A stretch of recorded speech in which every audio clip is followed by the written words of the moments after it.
मैं पनाह मांगता हूँ अल्लाह ताला की शैतान मरदूद से और शुरू करता हूँ अल्लाह के पाक और बाबरकत नाम से जो बड़ा मेहरबान निहायत रहम करने वाला है। मौजा टीवी ऑफिशियल के मोहतरम सुनने वालों, अस्सलाम वालेकुम। प्यारे दोस्तों, मुहर्रमुल हराम का आगाज है, यानी इस्लामी नए साल का आगाज भी हो चला है। मगर कैसी अजीब बात है दोस्तों कि हमारे नए साल का आगाज ही दुख से होता है।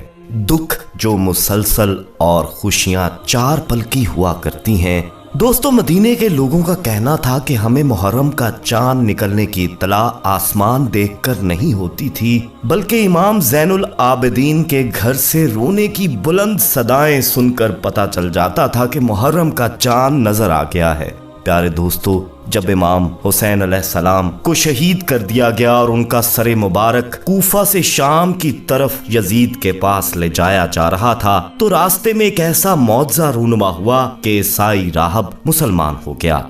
ये वाकया सुनने के लिए हमारे साथ वीडियो में आखिर तक जुड़े रहिएगा। और आगे बढ़ने से पहले कंफर्म कर लें कि आपने हमारा चैनल सब्सक्राइब कर रखा है, और अगर नहीं तो हमारा चैनल मौजा टीवी ऑफिशियल सब्सक्राइब करते हुए बेल आइकन को क्लिक कर दें ताकि हमारी आने वाली मजीद वीडियोस का नोटिफिकेशन बर वक्त आपको मौसूल होता रहे। तो आइए आगाज करते हैं आज की वीडियो का। प्यारे दोस्तों, अहले बैत कराम के काफिले को कूफा से शाम उन रास्तों से ले जाया गया जिन पर गैर मुस्लिम शहर आबाद थे, और हुकूमत के फरमान के मुताबिक हर शहर में दाखिल होने से पहले उसको सजाया जाता था और तमाम लोगों में ये ऐलान आम किया जाता था कि ऐ लोगों, आओ और इस बागी का अंजाम देखो जिसने यजीद बिन माविया के खिलाफ अलम बगावत बुलंद किया था। इन हवादिस में से जो राह कूफा और शाम में पेश आए, एक अहम वाकया दीर राहब का है। कुतबे मुकातिल में नकल हुआ है, एक रात यजीद का लश्कर ईसाइयों के एक दीर के करीब पहुंचा जहां एक राहब अरसे से इबादत खुदा में मशगूल था। सब लश्कर वाले अपने मरकबों से आराम करने की गर्ज से उतरे और इमाम हुसैन अलैहिस्सलाम के सरे अक़दस को एक संदूक में रखकर वहीं खाना खाने और शराब पीने में मशगूल हो गए। अचानक हातिफ़े गैबी की आवाज आई, क्या वो उम्मत जिसने हुसैन अलैहिस्सलाम को कत्ल किया आपके जद्दे रसूल अकरम सल्लल्लाहु अलैहि वसल्लम से शफात की उम्मीद रखती है? खुदा बंदे आलम उनसे नाराज हो गया है, चूंकि उन लोगों ने अल्लाह की मुखालफत की और ये लोग क़यामत में होने वाले उसके अजाब से भी नहीं डरते। खुदा ज़ियाद की औलाद पर लानत करे और उन्हें जहन्नुम में अपने अजाब का मजा चखाए। दोस्तों, वो रात उन लोगों के लिए बड़ी नागवार साबित हुई और वो लोग खौफ व हरास के आलम में लर्जा बर अंदाम होकर सो गए। जब रात का कुछ हिस्सा गुजरा, राहब ने बिजली की कड़क को महसूस किया और एक हल्की हल्की आवाज उसके कानों में टकराने लगी। उसने जो गौर से सुना तो ये किसी की तस्बीह और तकदीस की आवाज थी। वो अपनी जगह से उठा और दीर से सर को बाहर निकाला तो देखा एक संदूक है जो दीर की दीवार से मुत्तसिल रखा हुआ है और एक नूर है जो उससे होकर आसमान की जाने बुलंद हो रहा है, और फरिश्ते ग्रोह ग्रोह आते हैं और संदूक के पास बैठकर इसको सलाम कर रहे हैं। अस्सलामु अलैका या बिन रसूल अल्लाह, अस्सलामु अलैका या अब्बा अब्दुल्ला। राहब इस मंजर को देखकर मबहूत रह गया और एक अजीबो गरीब खौफ उसके दिलो दिमाग में हुक्म फरमा हुआ। उसने कुछ देर सब्र किया, यहाँ तक कि सुबह सादिक का वक्त करीब हो गया। अपने दीर से बाहर आया और लश्कर वालों से पूछा कि इस लश्कर का सरदार कौन है। जवाब मिला, इसका सरदार खौली है। राहब खौली के पास पहुंचा और उससे कहा, इस संदूक में क्या है? उसने जवाब दिया कि इसमें उस बागी का सर है जिसने यजीद के खिलाफ बगावत की थी और इब्ने ज़ियाद ने उसको इराक की सरजमीन पर कत्ल किया है। राहब ने पूछा, इसका नाम क्या था? उस बगैरत ने कहा कि हुसैन इब्ने अली इब्ने अबी तालिब। राहब ने फिर एक और सवाल किया, इसकी माँ का नाम क्या है? खौली बोला, इसकी माँ फातिमातुल ज़हरा बिनते मोहम्मद मुस्तफ़ा सल्लल्लाहु अलैहि वसल्लम है।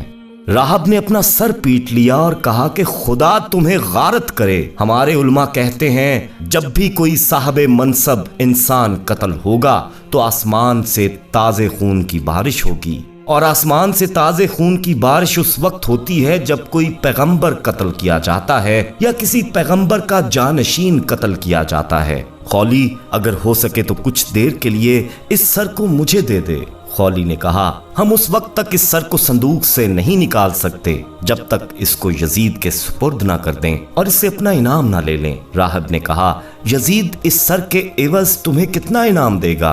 खौली ने बताया कि यजीद हमको 10,000 दरहम से भरी एक थैली देगा। राहब ने कहा, मैं तुझे एक ऐसी ही थैली दूंगा, तू ये सर मुझे दे दे। खौली ने कहा कि पहले दरहम से भरी हुई थैली हाजिर करो, तब मैं ये सर दूंगा। राहब ने एक थैली लाकर खौली को दे दी और वो सर अकदस को लेकर दीर में चला गया। उसने सबसे पहले सर अकदस को मुश्को अंबर से धोया और अपने सामने रखकर रोने लगा और फरियाद की, खुदा की कसम, मेरे लिए बहुत सख्त है कि मैं करबला में आपके हमरा नहीं था ताकि अपनी जान आप पर फिदा करता। जब रोज़े क़यामत अपने जदे रसूल खुदा से मुलाकात करो तो उनके सामने मेरे गवाह रहना। मैं आपके सर के सामने ये इकरार करता हूँ, मैं आपके दस्ते हक परस्त पर ईमान लाया और आपका गुलाम हूँ। इसके बाद इमाम मजलूम के कटे हुए सर ने राहब से बातचीत की और क़यामत में उसकी शिफात की जिम्मेदारी ली और निजात का वादा किया। दोस्तों, जब रात हुई, राहब ने इमाम हुसैन अलैहिस्सलाम का सर अपनी गोद में रखा और सारी रात गिरिया करता रहा और इमाम हुसैन अलैहिस्सलाम का सर मुबारक को बोसे देता रहा। जैसे ही सुबह हुई, खौली इमाम हुसैन अलैहिस्सलाम का सर मुबारक लेने आ पहुंचा। राहब नहीं चाहता था कि वो इमाम हुसैन अलैहिस्सलाम का सर मुबारक वापस करे, चनाचे उसने इमाम हुसैन अलैहिस्सलाम का सर मुबारक अपने पास रखने की खातिर अपने सबसे बड़े बेटे का सर काट कर खौली को दिया। खौली ने यह कहकर वो सर ले जाने से इनकार कर दिया कि ये तो नवासे रसूल सल्लल्लाहु अलैहि वसल्लम का सर मुबारक नहीं, और अगर यजीद को खबर हुई तो वो मुझे जिंदा नहीं छोड़ेगा। ये सुनकर राहब ने अपने दूसरे, तीसरे, चौथे, पांचवें, छठे और यहाँ तक कि अपने 7वें बेटे का सर भी इमाम हुसैन अलैहिस्सलाम की मोहब्बत में कुर्बान कर दिया। लेकिन खौली, जो कि निहायत मक्कार था, उसे इमाम हुसैन अलैहिस्सलाम के सर मुबारक की पहचान थी। वो कोई सर ले जाने को राजी ना हुआ क्योंकि वो जानता था कि अगर यजीद को इस बात की खबर हुई तो वो इसे जिंदा नहीं छोड़ेगा। अब राहब बहुत अफसुर्दा हुआ और बिलाखिर इमाम हुसैन अलैहिस्सलाम का सर मुबारक ले जाने को आया और गम से रोकर कहने लगा कि मौला, इमाम हुसैन अलैहिस्सलाम अपने 7 के 7 बेटे कुर्बान कर दिए लेकिन आपका सर अपने पास ना रख सका।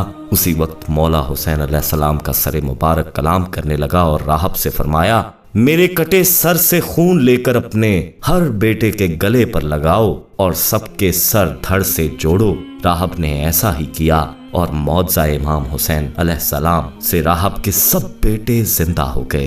दोस्तों, आज भी राहब की नस्ल जो कि सऊदी अरब में है, इन सब के गलों पे ये सुर्ख रंग के निशान मौजूद हैं, जैसे तोते की गर्दन पर गानी होती है, और वो हाई नेक के नीचे ये निशान छुपा कर रखते हैं।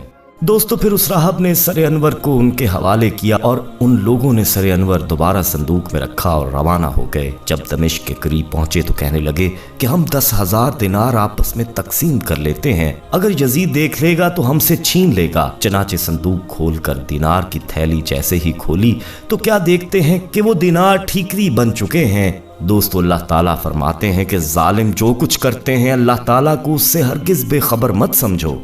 और सूरह शुआरा में अल्लाह ताला फरमाते हैं कि अनकरीब जुल्म करने वाले जान लेंगे कि वो कैसी बुरी जगह लौटेंगे। प्यारे दोस्तों, उम्मीद करते हैं कि आपको हमारी आज की वीडियो पसंद आई होगी। पसंद आई हो तो इसे लाइक तो आप यकीनन कर चुके होंगे, दोस्तों में शेयर करना मत भूलिएगा। और जाते जाते एक बार फिर कंफर्म कर लें कि आपने हमारा चैनल मौजा टीवी ऑफिशियल सब्सक्राइब कर रखा है, और अगर नहीं तो अभी सब्सक्राइब करते हुए बेल आइकन को क्लिक कर दें ताकि हमारी मजीद आने वाली वीडियोस आपको बर वक्त मिलती रहें। अपना बहुत ख्याल रखिएगा और उनका भी जिनका कोई ख्याल नहीं रखता। आने वाली वीडियो में आपसे दोबारा मुलाकात होगी, तब तक के लिए अल्लाह निगहबान।